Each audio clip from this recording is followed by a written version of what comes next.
बिहार विधानसभा में 2 बजे शक्ति परीक्षण होगा। बिहार विधानसभा में अब से ठीक 2 घंटे बाद शक्ति परीक्षण होगा। आरजेडी और जेडीयू की महागठबंधन सरकार को बहुमत साबित करना है, लेकिन नंबर गेम पूरी तरह से उनके पक्ष में है।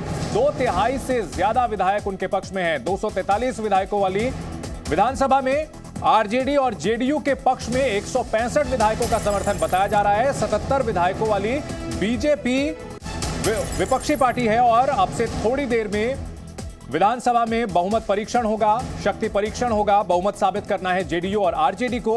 इससे पहले स्पीकर विजय सिन्हा ने इस्तीफा दे दिया है। फ्लोर टेस्ट से पहले स्पीकर का इस्तीफा। तो बिहार में सियासी घटनाक्रम पल पल बदल रहा है। अपडेट्स आ रही हैं, लगातार नई खबरें आ रही हैं और बड़ी खबर ये कि अब से ठीक 2 घंटे बाद 2 बजे शक्ति परीक्षण होगा। बहुमत साबित करना है जेडीयू और आरजेडी की महागठबंधन सरकार को। नंबर गेम पूरी तरह से कंफर्टेबल नजर आता है। 2/3 से ज्यादा।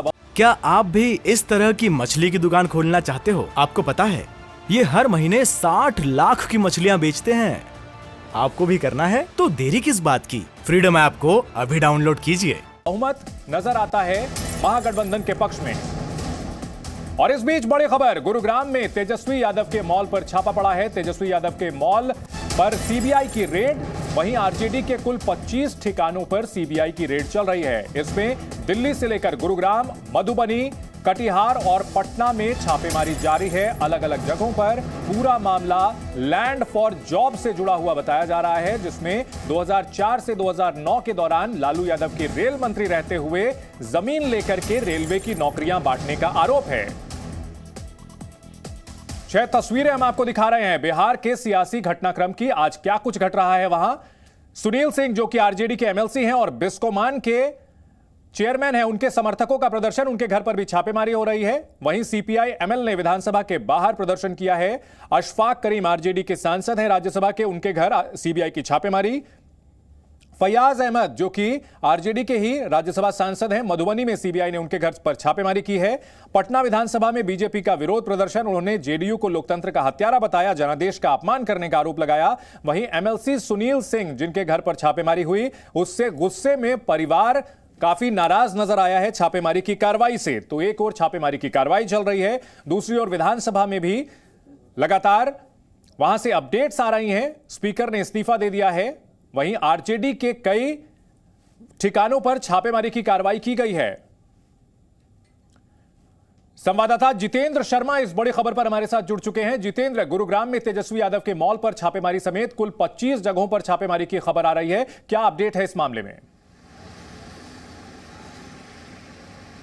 देखिए, इसमें 25 जगहों पर सीबीआई इस समय छापेमारी कर रही है। जो छापेमारी चल रही है वो दिल्ली में, गुरुग्राम में, पटना, मधुबनी और उसके अलावा कटिहार, ये 25 जगह हैं इन जगहों पर जहां पर सीबीआई इस समय छापेमारी कर रही है। इसमें सबसे अहम गुरुग्राम के अंदर जो तेजस्वी यादव का जो मॉल बन रहा है वहां पर छापेमारी चल रही है। जो सीबीआई ने बताया है उसके मुताबिक जो जमीन के बदले नौकरियां दी थी लालू यादव ने जब वो रेल मंत्री थे, उस मामले को लेकर के ये छापेमारी की जा रही है। इससे पहले भी 2 बार छापेमारी की जा चुकी है, 2 लोगों को गिरफ्तार किया जा चुका है। लालू यादव के जो करीबी हैं भोला यादव, उनको भी गिरफ्तार किया गया था। आरोप ये है कि लालू यादव जब रेल मंत्री थे तब उन्होंने जमीन के बदले नौकरियां दी थी रेलवे के अंदर, ग्रुप डी की भर्तियां की थी और बिना किसी तय नियम कायदे के ये भर्तियां की गई थी। सिर्फ जमीन ली गई और उसके बदले में नौकरियां दे दी गई थी। इसी को लेकर के सीबीआई आज ये छापेमारी कर रही है। इसमें जो सबसे अहम है वो ये है कि जो गुरुग्राम के अंदर तेजस्वी यादव जो कि बिहार के उप मुख्यमंत्री हैं, उनका मॉल बन रहा है अर्बन क्यूब, वहां पर भी ये छापेमारी चल रही है। सीबीआई को उम्मीद है कि जहां जहां पे ये छापेमारी चल रही है और खासकर जो तेजस्वी यादव का जो मॉल बन रहा है वहां से काफी अहम सबूत उनको मिल सकते हैं और यही वजह है कि आज एक साथ 25 जगहों पर ये छापेमारी की जा रही है। हालांकि अभी सीबीआई ने नाम नहीं बताए हैं कि किन किन लोगों के यहाँ पर छापेमारी की जा रही है, लेकिन जो सबसे अहम जो इस पूरी छापेमारी के अंदर जो नाम है वो ये है कि जो तेजस्वी यादव का जो मॉल बन रहा है गुरुग्राम के अंदर, वहाँ पर ये छापेमारी चल रही है। और ये अपने आप में काफ़ी बड़ी बात है क्योंकि तेजस्वी यादव इस समय बिहार के उप मुख्यमंत्री हैं और तेजस्वी यादव जो लालू यादव का एक जो पुराना मामला था जिसमें वहाँ पर भी जब आईआरसीटीसी के जो 2 होटल थे वो तय नियम कायदों से बाहर जा करके मैनेज करने के लिए लीज पर दे दिए गए थे और उसके बदले में भी पटना में ज़मीन ली गई थी, तो उसके अंदर भी तेजस्वी यादव का नाम आया था आरोपी के तौर पर। लालू यादव, राबड़ी देवी और उनके जो बेटे तेजस्वी यादव और मीसा भारती, इन 4 लोगों का नाम था जब सीबीआई ने मामला दर्ज किया था। ये जो दूसरा मामला जो हाल ही में दर्ज किया गया था 18 मई को, जिसमें सीबीआई ने ये मामला दर्ज किया है कि ज़मीन के बदले नौकरियां देने को लेकर के, इसमें लालू यादव, उनकी पत्नी राबड़ी देवी और जो 2 बेटी हैं हेमा यादव और मीसा भारती, इन 4 लोगों का इसमें नाम है। और इसके अलावा जो बाकी अन्य आरोपी हैं जिनसे ज़मीन ली गई थी या फिर नौकरियां दी गई थी, उनका इस घोटाले के अंदर नाम आरोपी के तौर पर है। अब सीबीआई इसमें 25 जगहों पर छापेमारी कर रही है। इससे पहले भी 2 बार छापेमारी कर चुकी है। जब 18 मई को मामला दर्ज किया था सबसे पहले, तब 20 मई को छापेमारी की गई थी, उसके बाद जुलाई में छापेमारी की गई थी और अब ये तीसरी बार है जब सीबीआई इस पूरे मामले को लेकर के छापेमारी कर रही है। कानूनी कार्रवाई हो रही है, सीबीआई अपने हिसाब से छापेमारी कर रही है जितेंद्र, लेकिन सियासी घमासान छिड़ चुका है। आरजेडी लगातार बीजेपी पर आरोप लगा रही है कि आज के ही दिन को क्यों चुना गया जिस दिन सरकार को बहुमत साबित करना है। एक और वहां पर विधानसभा में कार्यवाही चल रही है और दूसरी ओर छापेमारी की यह कार्रवाई अलग अलग जगहों पर चल रही है, पॉलिटिकल वेंडेटा का आरोप लगा रही है। देखिए चंदन, ये 2 अलग अलग मामले हैं क्योंकि बिहार के अंदर इस समय फ्लोर टेस्ट भी होना है। जिस तरह से बिहार के अंदर राजनीतिक उथल पुथल हुई है, जब नीतीश कुमार का पहले बीजेपी समर्थन के साथ सरकार चल रही थी, लेकिन बीजेपी से उन्होंने नाता तोड़ करके आरजेडी का दामन थामा और उसके बाद फिर से सरकार बनाई है और अब फ्लोर टेस्ट होना है। अब क्योंकि इस मामले के अंदर जिसमें सीबीआई छापेमारी कर रही है वो सीधे तौर पर आरजेडी यानी कि राष्ट्रीय जनता दल के जो मुखिया है लालू यादव, उनके ऊपर ये मामला दर्ज किया गया था और इसी मामले को लेकर के छापेमारी कर रही है। बिहार में क्योंकि आरजेडी के समर्थन से नीतीश कुमार ने सरकार बनाई है, खुद आरजेडी के जो नेता हैं तेजस्वी यादव, लालू प्रसाद यादव के जो बेटे हैं वो उप मुख्यमंत्री हैं, तो जाहिर तौर पर जो राजनीतिक जो आरोप हैं वो लगने स्वाभाविक थे। लेकिन अगर हम जांच एजेंसी की बात करें, जिस तरह का ये मामला है, जिस तरह की सीबीआई ने इस मामले को दर्ज किया है, उसमें सीबीआई अपनी टाइमिंग देखती है, ना कि राजनीतिक टाइमिंग देखती है, बल्कि सीबीआई जो जब ठीक है पॉलिटिकल टाइमिंग नहीं देखती है, एजेंसी अपनी टाइमिंग देखती है, उसके हिसाब से कार्रवाई करती है। और बिहार विधानसभा में क्या कुछ घट रहा है जानते हैं हमारे सहयोगी नवजीत कुमार से। नवजीत, एक और विधानसभा में स्पीकर ने इस्तीफा दे दिया, 2 बजे आपसे थोड़ी देर में बहुमत साबित करना है और दूसरी ओर छापेमारी की कार्रवाई चल रही है। कुल मिलाकर के आज बिहार में काफी कुछ घटनाक्रम चल रहा है, पॉलिटिकल डेवलपमेंट हो रही है। जी बिल्कुल, देखिए जिस तरीके से आज फ्लोर टेस्ट होना था, जो स्पीकर विजय सिन्हा है अविश्वास प्रस्ताव पर कह लीजिए बहस होनी थी, उनको एक तरीके से पद से हटाना था।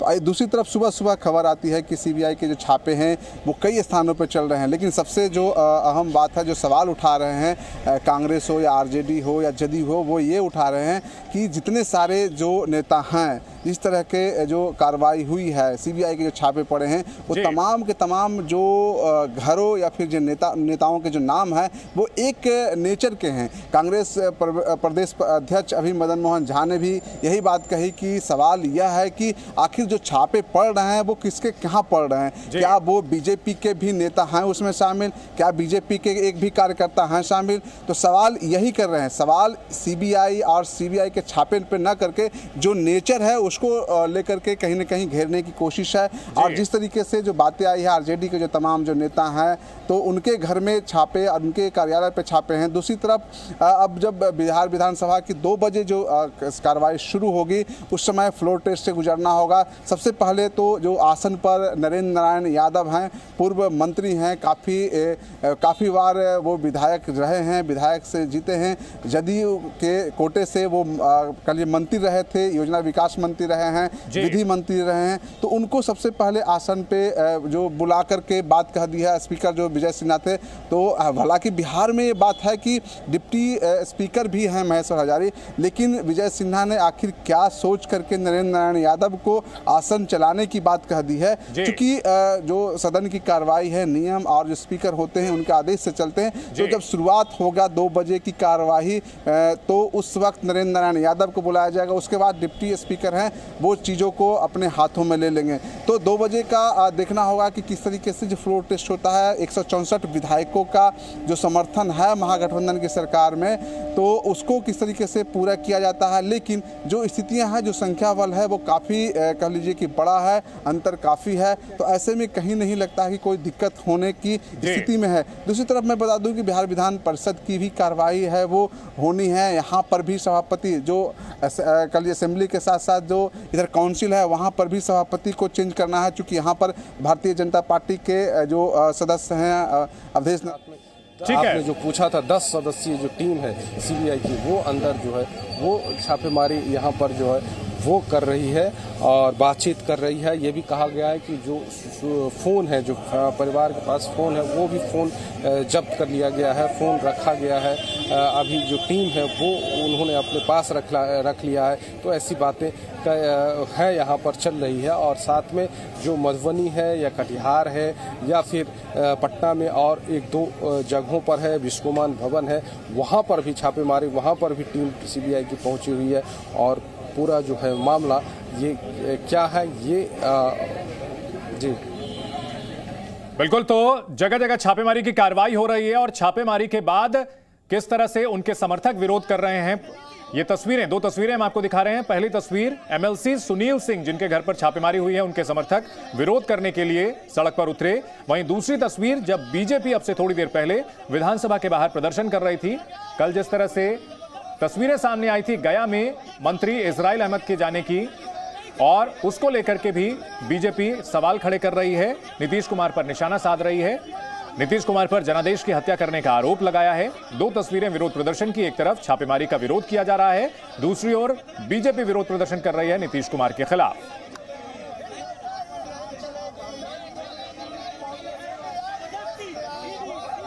नवजीत हमारे साथ लगातार बिहार विधानसभा के बाहर से बने हुए हैं।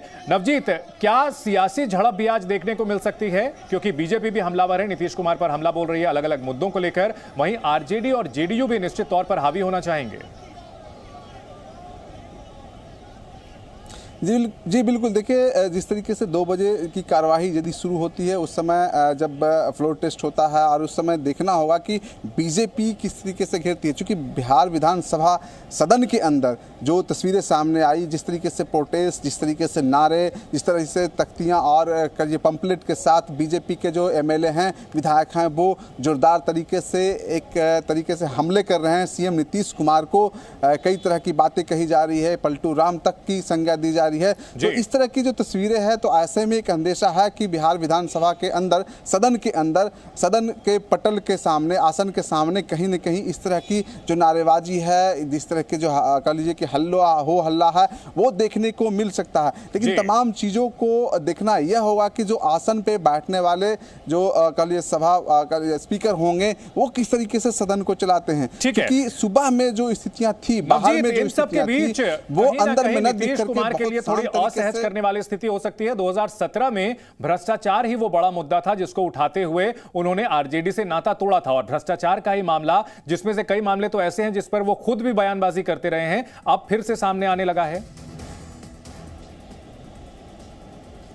देखिए सियासत है, सियासत में कुछ भी एक जैसा नहीं होता। आज जो है वो कल नहीं होगा। सिर्फ और सिर्फ बात कुर्सी की होती है, सिर्फ और सिर्फ बात अपने के लिए होती है।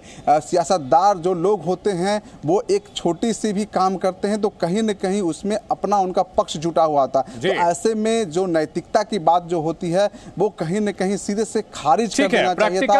हम लोग को भी अब सवाल नहीं लगता है कि नैतिकता का बहुत ज्यादा यहाँ पर मामला नहीं बनता है। जितेंद्र, अगर विरोधियों की बात करें, बीजेपी के जितने भी विरोधी दल हैं वो सब यही आरोप लगाते हैं, केसेस के मेरिट को छोड़कर के आरोप ये लगाते हैं कि विरोधी पार्टियों पर ही छापेमारी की कार्रवाई क्यों होती है, और इस मामले को लेकर के भी वही कोरस मजबूत हो रहा है। देखिए, विरोधी दल जो है या ऑपोजिशन पार्टीज़ हैं या जिस राज्य के अंदर दूसरे दलों की सरकार है, वो जरूर ये आरोप लगा रहे हैं बीजेपी के ऊपर कि केंद्र जो सीबीआई और ईडी का दुरुपयोग कर रही है।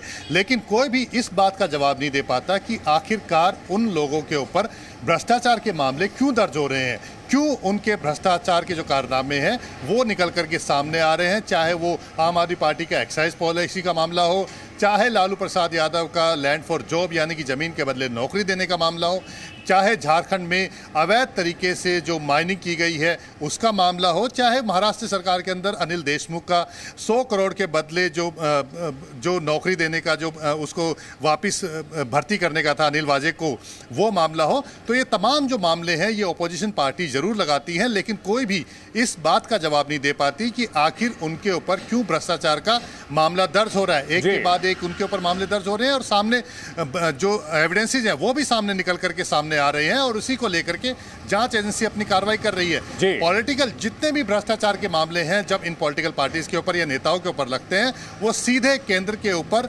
सीबीआई और ईडी के दुरुपयोग का आरोप जरूर लगाते हैं, लेकिन कोई भी इस बात का जवाब नहीं दे पाता। चाहे वो इसमें आप चाहे कांग्रेस पार्टी का ले लें, चाहे वो यंग इंडियन को लेकर के जिस तरह से ईडी इस पूरे मामले की जांच कर रही है, तो ये एक कह सकते हैं कि जो जांच एजेंसीज हैं वो अपनी कार्रवाई कर रही है, सबूतों के आधार पर कार्रवाई कर रही है, वो सबूत जुटाने की कोशिश कर रही है, जो एविडेंसेस मिलते हैं उनके आरोप पर मामला दर्ज करती है, फिर छापेमारी करती है। लेकिन राजनीतिक दल के पास सिर्फ अपने बचाव का तरीका सिर्फ राजनीतिक बयानबाजी है। ठीक है नवजीत, अगर बात की जाए लालू यादव और उनके परिवार की, लालू यादव जो कि खुद भी सजा याफ्ता हैं चारा घोटाला मामले में, हमेशा से उनकी पार्टी और उनका स्टैंड रहा है कि सब उनके खिलाफ साजिश की गई है, तो इस बैटल को कानूनी तौर पर लड़ने के बजाय पॉलिटिकल तौर पर लड़ने की कोशिश करेंगे, ये दावा करेंगे अपने समर्थकों के बीच कि हमें परेशान किया जा रहा है, हमें सताया जा रहा है।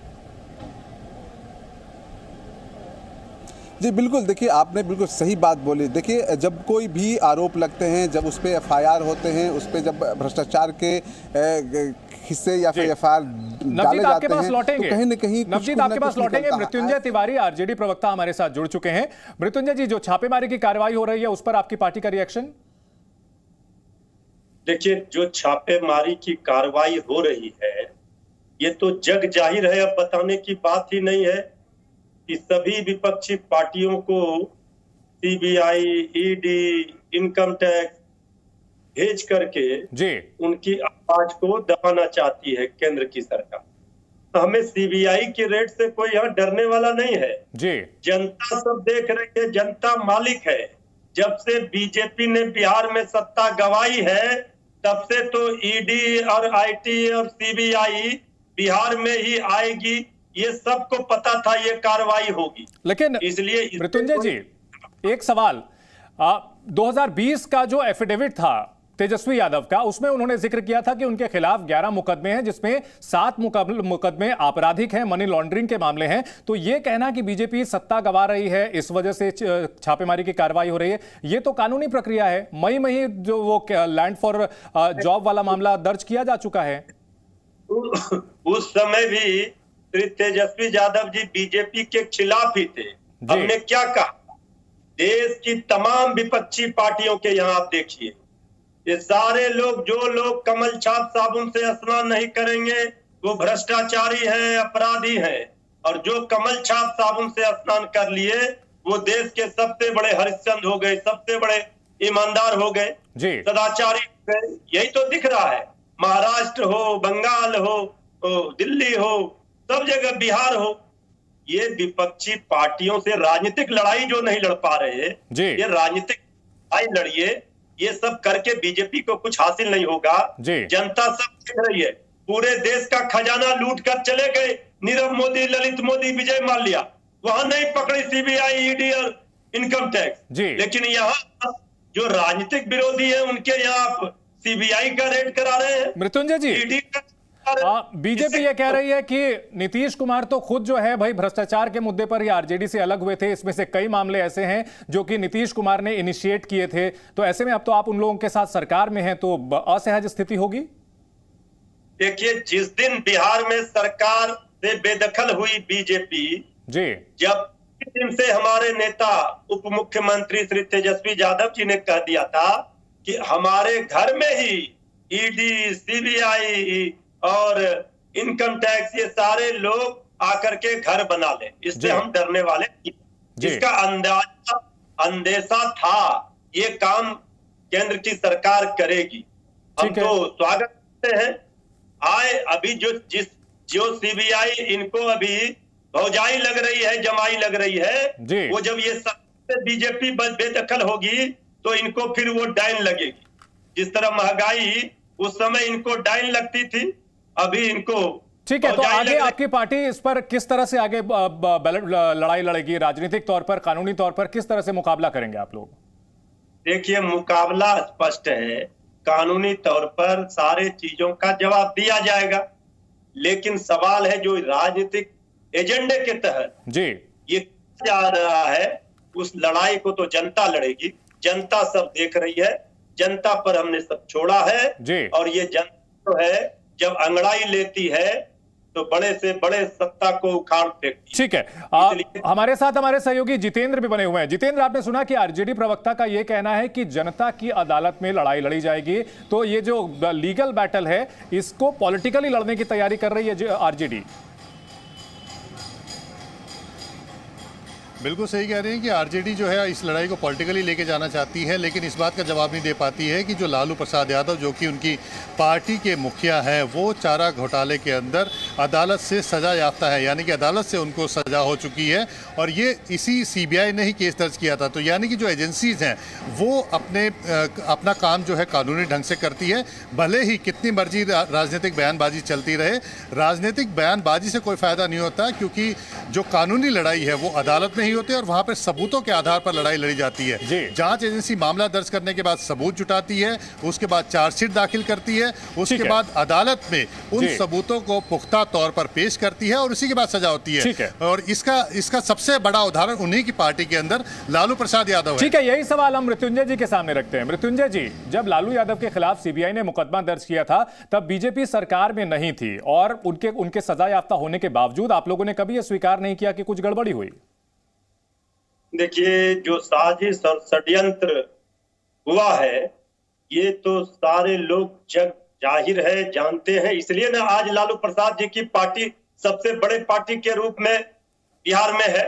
इस बात से कोई इनकार नहीं कर सकता है। जनता की अदालत ने दोषी नहीं माना है जी। आप साजिश और षड्यंत्र करके न्याय का मंदिर है, वहां से न्याय मिलेगा और न्याय मिला है जी। हम तो लड़ाई की बात कर रहे हैं।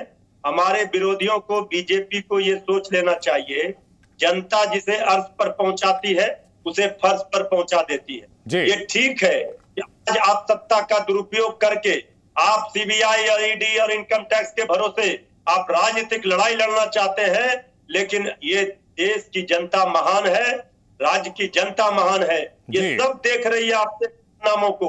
हम पूछना चाहते हैं, पूरा बैंक का खजाना लूटकर चले गए नीरव मोदी, विजय माल्या और ललित मोदी, क्यों नहीं पकड़ा? कहां थे उस समय इनकी एजेंसियां? क्या कर रही थी एजेंसियां? ये सारे एजेंसियां लगे हुए इनके तोते बन करके घूम रहे हैं। बीजेपी घुमा रही है इनको सिर्फ विरोधी पार्टियों के घर में। ठीक है, ठीक है, तो बीजेपी पर आरोप लगा रही है आरजेडी और इस मामले पर आरजेडी पूरी तरह से यह दावा कर रही है कि उनके खिलाफ जो भी कार्रवाई की जा रही है वो पॉलिटिकल वेंडेटा के तौर पर की जा रही है और जनता की अदालत में यह पूरा मुकाबला लड़ा जाएगा।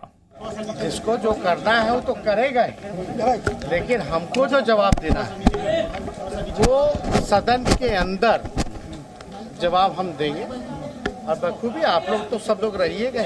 आपको अंदेशा पहले से था, चूंकि आपने सतर्क। आपको नहीं लगता है? अब आज ही मत